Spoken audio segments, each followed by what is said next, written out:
नमस्कार दोस्तों, मैं दिलीप कुमार।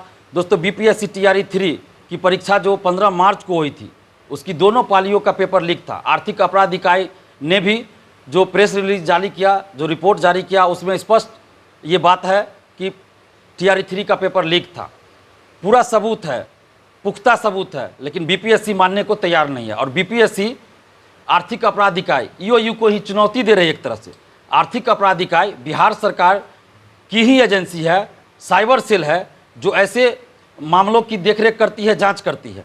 और ये नीतीश कुमार जी का एक तरह से समझिए महत्वाकांक्षी एजेंसी है, नीतीश कुमार जी ने ही बनाया है। और उस सरकारी एजेंसी को बीपीएससी नहीं मान रही है। जहां भी कभी पेपर लीक या साइबर से संबंधित कुछ घटना होती है, क्राइम होता है, तो सरकार द्वारा या संबंधित बोर्ड आयोग द्वारा आर्थिक अपराध इकाई को ही जांच का जिम्मा सौंपा जाता है। और आर्थिक अपराध इकाई जो रिपोर्ट देती है, उसी के आधार पर आगे की कार्रवाई होती है। यहाँ तक कि कोर्ट में भी आर्थिक अपराध इकाई की रिपोर्ट को ही माना जाता है। लेकिन इसके बावजूद भी बीपीएससी कह रही है कि आर्थिक अपराध इकाई हमें सबूत दे। तो बीपीएससी को हम ये कहना चाहते हैं कि आर्थिक अपराध इकाई बीपीएससी को सबूत क्यों देगी? कोर्ट को सबूत देगी आर्थिक अपराध इकाई। जो मामला दर्ज हुआ, एफआईआर हुआ, तो उसकी सुनवाई कहाँ हो रही है? बीपीएससी ऑफिस में सुनवाई हो रही है क्या? कोर्ट में सुनवाई हो रही है। तो सबूत भी कोर्ट में प्रस्तुत किया जाता है। बीपीएससी ऑफिस में जो लोग बैठे हैं, क्या वो जज हैं? बीपीएससी ऑफिस क्या कोर्ट है जो आर्थिक अपराध इकाई बीपीएससी ऑफिस को सबूत पेश करेगी? ये सब लिपापोती करने की कोशिश हो रही है। और बीपीएससी ऑफिस के अंदर जो लोग बैठे हैं, भ्रष्टाचारी जो कुछ इसमें है, वो लोग अब अपने आप को बचाना चाहते हैं और इसलिए इस तरह की हरकत की जा रही है। बीपीएससी को हमने 24 घंटे का समय दिया था कि पेपर लीक है, पुख्ता सबूत है, आप परीक्षा रद्द कीजिए दोनों शिफ्ट की। लेकिन बीपीएससी ने अभी तक कुछ किया नहीं और मनमानी कर रही है। बीपीएससी ऑफिस में गुंडा राज, माफिया राज चल रहा है। तो अब अभ्यर्थियों से बातचीत के बाद ये स्पष्ट हो गया है कि अब हम लोग को आंदोलन करना ही है। तो इसलिए अभ्यर्थियों से बातचीत करने के बाद हम लोगों ने 21 मार्च का डेट निर्धारित किया है।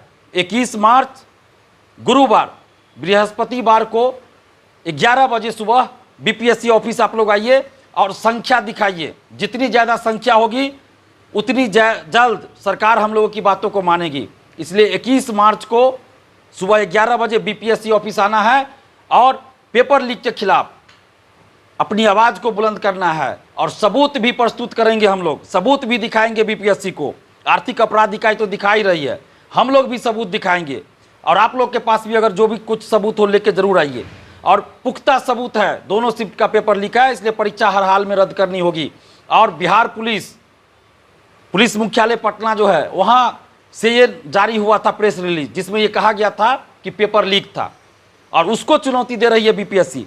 तो हम बिहार पुलिस से भी ये आग्रह करेंगे, हाथ जोड़कर विनती करते हैं बिहार पुलिस से और पटना पुलिस मुख्यालय से कि आप लोग भी हम लोग का सहयोग कीजिए। हम लोग को कोई शौक नहीं आंदोलन करने का, लेकिन आप खुद सोचिए कि पुलिस मुख्यालय द्वारा जो प्रेस रिलीज जारी किया गया, जो बातें कही गई कि पेपर लीक था, सबूत है, उसको चुनौती दे रही है बीपीएससी। और पुलिस मुख्यालय बिहार पुलिस को सीधा चुनौती दे रही है बीपीएससी। तो एक तरह से हम लोग तो बिहार पुलिस के लिए भी लड़ रहे हैं कि आपकी बातों को ये बीपीएससी नहीं मान रहा, तो हम लोग तो आपकी जो जांच रिपोर्ट है उसको सही साबित कर रहे हैं और सही बता रहे हैं और उसके लिए भी लड़ रहे हैं। तो आप लोग भी हम लोग का सहयोग कीजिए। हम लोग का मकसद सड़क जाम करना, हिंसा करना, ऐसा कुछ नहीं है। हम जब भी आंदोलन हम लोग का हुआ है, शांतिपूर्वक लोकतांत्रिक ढंग से हुआ है। तो इसलिए हम पटना पुलिस से भी आग्रह करेंगे, पुलिस मुख्यालय पटना से भी आग्रह करेंगे कि ये लाखों अभ्यर्थियों के भविष्य से जुड़ा मामला है, ये गुणवत्तापूर्ण शिक्षा से जुड़ा मामला है। क्योंकि जो शिक्षक भर रात क्वेश्चन आंसर रट के भी सही से गोला नहीं रख सकता, वो पर्ची बनाकर ले जाता है आंसर का कि वो पर्ची देखकर हम गोला रंगेंगे, वो शिक्षक बनेंगे तो कैसे गुणवत्तापूर्ण शिक्षा आएगी? तो इसलिए ये बिहार के भविष्य से जुड़ा मामला है। और पटना पुलिस मुख्यालय को भी ये चुनौती दिया गया बीपीएससी के द्वारा। तो आप लोग भी हम लोग का सहयोग कीजिए। हम लोग का मकसद कहीं रोड जाम करना नहीं है और न ही कहीं रोड जाम करने जा रहे हैं। हम लोग सिर्फ बीपीएससी ऑफिस जा रहे हैं और बीपीएससी को हम लोग सबूत देंगे और अपनी संख्या दिखाएंगे कि इतने हजार स्टूडेंट्स हैं जो नीतीश कुमार जी से और बीपीएससी से ये मांग कर रहे हैं कि पेपर लीक था इसलिए परीक्षा को रद्द किया जाए। हमारा मकसद यही है कि लाखों अभ्यर्थियों के साथ न्याय हो, इसलिए पटना पुलिस से भी हम आग्रह करेंगे, हाथ जोड़कर विनती करेंगे कि हम लोग का सहयोग कीजिए, क्योंकि लोकतांत्रिक हमारा अधिकार है कि हम प्रदर्शन करें, आंदोलन करें शांतिपूर्वक और सरकार से ये मांग करें। ये लोकतांत्रिक तरीका है। तो वही हम लोग 21 मार्च को सुबह 11 बजे करेंगे। और बीपीएससी से भी हम आग्रह कर रहे हैं कि हठधर्मिता को छोड़िए और पेपर लीक है उसका पुख्ता सबूत है, दोनों शिफ्ट की परीक्षा रद्द कर दीजिए। और आगे अभी कोई परीक्षा नहीं होनी चाहिए, चाहे वो 5 अप्रैल की परीक्षा हो या कोई भी परीक्षा हो। अभी कोई परीक्षा बीपीएससी द्वारा आयोजित नहीं की जाए जब तक कि इस पूरे मामले की जांच पूरी ना हो जाए और बीपीएससी ऑफिस के अंदर जो भ्रष्टाचारी बैठे हैं वो बाहर न किए जाए, तब तक कोई परीक्षा नहीं होनी चाहिए। क्योंकि अगर अभी कोई परीक्षा आगे होती है तो फिर यही लोग तो रहेंगे जो अभी है, फिर उसमें पेपर लीक करेंगे, वो बाहर आए या ना आए अंदर अंदर सेटिंग करेंगे। तो इसलिए अभी आगे कोई परीक्षा ना हो। और आप जितने भी अभ्यर्थी हैं, छात्र छात्राएं हैं, आप सबसे हाथ जोड़कर विनती करते हैं कि आप लोग 21 मार्च बृहस्पतिवार को सुबह 11 बजे बीपीएससी ऑफिस आइए और अपने हक और अधिकार के लिए आवाज बुलंद कीजिए। कब तक चुप बैठिएगा? कब तक ये चलता रहेगा? बिहार के लाखों अभ्यर्थियों के साथ अन्याय हो रहा है। पेपर लीक होता है तो आपके कैरियर का मर्डर होता है। और जितने अभिभावकगण हैं उनसे भी हाथ जोड़कर विनती है, आप खुद सोचिए, आप पेट काट कर पैसा भेजते हैं अपने बच्चों को पढ़ाई के लिए, कोचिंग में एडमिशन लेते हैं, लॉज का रेंट देते हैं, मेस का जो खाना खाते हैं उसका पैसा देते हैं, और भी जो खर्च होता है, कितने तकलीफ झेलते हैं आप, खून पसीना बहाकर पैसा भेजते हैं अपने बाल बच्चों के लिए। और जब आपका बाल बच्चा परीक्षा देकर बाहर आते हैं तो पता चलता है पेपर लीक है। कितनी तकलीफ आपको होती होगी उस समय, आपके बाल बच्चों को कितना तकलीफ होता है।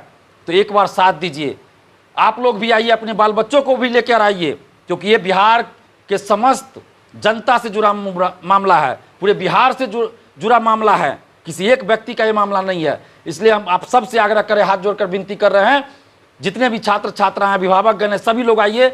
21 मार्च बृहस्पतिवार को सुबह 11 बजे बीपीएससी ऑफिस आइए और हम लोग वहां बीपीएससी को सबूत भी दिखाएंगे और परीक्षा रद्द करने की भी मांग करेंगे और आगे अभी कोई परीक्षा ना हो ये भी मांग करेंगे। और नीतीश कुमार जी से भी हम हाथ जोड़कर विनती कर रहे हैं कि आप 18 साल से मुख्यमंत्री हैं बिहार के, आपसे हम लोग को अभी भी उम्मीद है कि आप हम लोग के साथ, बिहार के लाखों अभ्यर्थियों के साथ न्याय कीजिएगा। जो बीपीएससी ऑफिस के अंदर जो भ्रष्टाचारी बैठे हैं या जो भी लोग, चाहे वो कोई नेता हो, कोई शिक्षक हो, कोचिंग संचालक हो, जो भी इस पेपर लीक में सेटिंग में शामिल है, सब पर कठोर कानूनी कार्रवाई कीजिए और सबका नाम उजागर कीजिए। और बीपीएससी ऑफिस के अंदर भी कोई है ऐसा संलिप्त है, उस सबको भी बाहर कीजिए और लाखों अभ्यर्थियों के साथ आप न्याय कीजिए। आपसे उम्मीद करते हैं हम। आप बिहार के मुख्यमंत्री हैं, 18 साल से मुख्यमंत्री है, तो सबसे ज़्यादा उम्मीद हम आप ही से कर सकते हैं। आप हमारे मुखिया हैं, बिहार के मुखिया हैं, लाखों अभ्यर्थियों की उम्मीद आपसे है। आप न्याय कीजिए नीतीश जी और लाखों अभ्यर्थियों को न्याय दीजिए और परीक्षा रद्द कर, दोनों शिफ्ट की परीक्षा रद्द कर न्याय कीजिए और जांच करवाइए और जितने भी शिक्षा माफिया हैं सब पे कठोर कानूनी कार्रवाई कीजिए।